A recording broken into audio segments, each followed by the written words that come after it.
नमस्कार। मैं हूं निशा मिश्रा और आप देख रहे हैं सूत्रकार। उत्तराखंड के जोशीमठ में हालात बद से बदतर होते जा रहे हैं। पिछले दिनों हमने देखा कि अचानक से कई मकानों और होटलों में दरारें पड़ गई थी। अब ये दरारें विकराल रूप ले ली हैं, जिसको देखते हुए प्रशासन ने उस पूरे जोन को असुरक्षित जोन घोषित कर दिया है। ऐसे में आज उन मकानों और होटलों को जमींदोज किया जाएगा जिन पर दरारें हद से ज्यादा बढ़ गई हैं। ऐसे में आज दो ऐसे होटल्स हैं जिनको धंसाने का काम किया जाएगा, यानी उन्हें गिरा दिया जाएगा, क्योंकि ये होटल्स दरारों की वजह से पीछे की ओर झुक गए हैं। उन लोगों के, जोशीमठ के रहने वाले लोगों के आसियाने एक एक करके अब टूटेंगे, ये कहना है वहां के प्रशासन का, क्योंकि ये खतरा पैदा कर सकता है। तो आज दो होटल हैं जिनको जमींदोज किया जाएगा, जिसका नाम है मलारी इन और माउंट व्यू बोलकर। बरसों का सपना जब पूरा होता है तो बहुत खुशी होती है, लेकिन जब वही सपना आपके आंखों के सामने टूटने लगता है तो उतनी ही तकलीफ होती है। जोशीमठ के लोगों का, इन होटल मालिकों का, उन घर में रहने वाले लोगों की तकलीफें कैसी हैं ये हम और आप महसूस नहीं कर सकते, सिर्फ देख सकते हैं। इस दौर से जोशीमठ के लोग गुजर रहे हैं, ये उनके लिए बहुत ही विकट परिस्थिति है। कभी सोचा नहीं था कि उस पावन स्थल पर भी इस तरह की परिस्थितियां देखने को मिल सकती हैं। बुलडोजर होटलों के करीब जा चुके हैं और अब कुछ देर में ही उन होटलों को जमींदोज करने का कार्य शुरू हो जाएगा।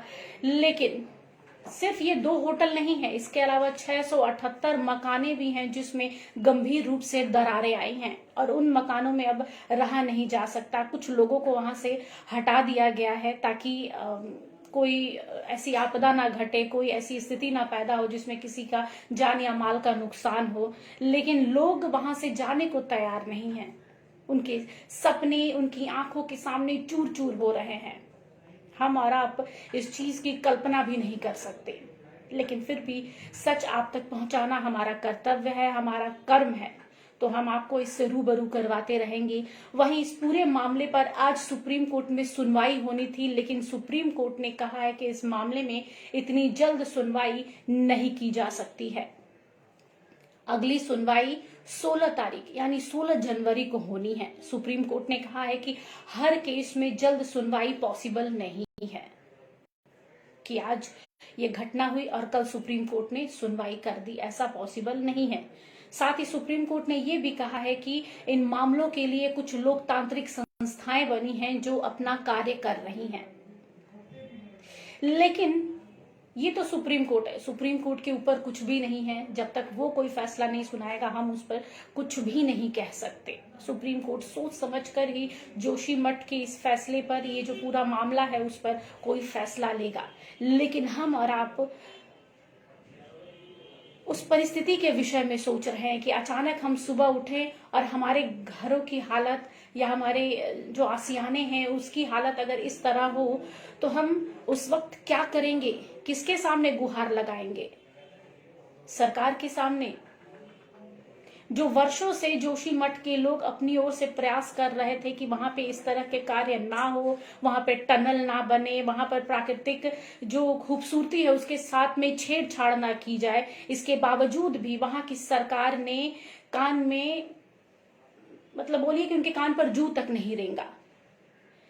2013 की आपदा के बाद भी समझ में नहीं आया सरकार को कि प्रकृति के साथ आप छेड़छाड़ नहीं कर सकते।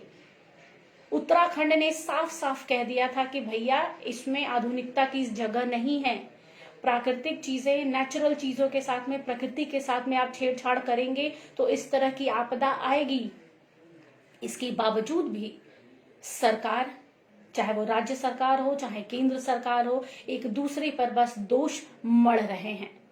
केंद्र का कहना है कि हम 6 साल से हैं, हम 8 साल से हैं, कोई कह रहा है कि हम इतने साल से हैं तो हमारे ऊपर नहीं था, उस समय ये परिस्थितियां नहीं थी, अब ये जब से बीजेपी की गवर्नमेंट आई है तब से ऐसी हो रही है। लेकिन इन दोनों, कांग्रेस और बीजेपी की लड़ाई में राजनीतिक द्वंद्व में कहीं ना कहीं जोशीमठ की जो आम जनता है वो पिस रही है, और वो भी नहीं, खुद जोशीमठ आज खत्म होने की कगार पर है।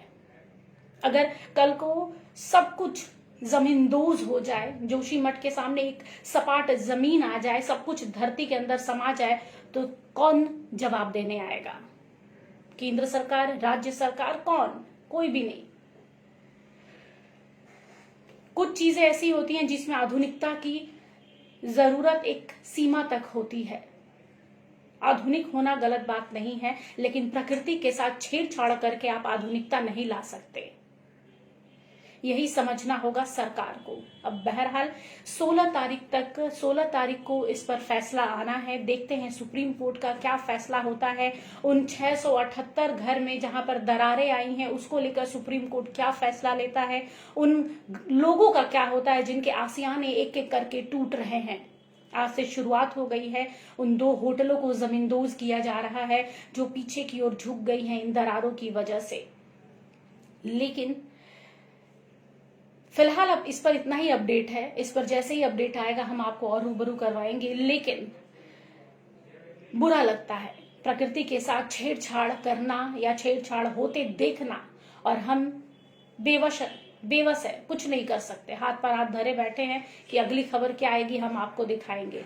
लेकिन सच्चाई यही है कि अगर कुछ करना है तो जोशीमठ के लोगों को करना है। सुप्रीम कोर्ट को इस पर फैसला लेना है कि क्या आगे इसको यहां तक भी कैसे रोका जा सके, ताकि आगे कोई आपदा मुंह बाकर ना खड़ी हो। फिलहाल इसमें इतना ही। अगली अपडेट तक बने रहिए सूत्रकार समाचार के साथ। नमस्कार।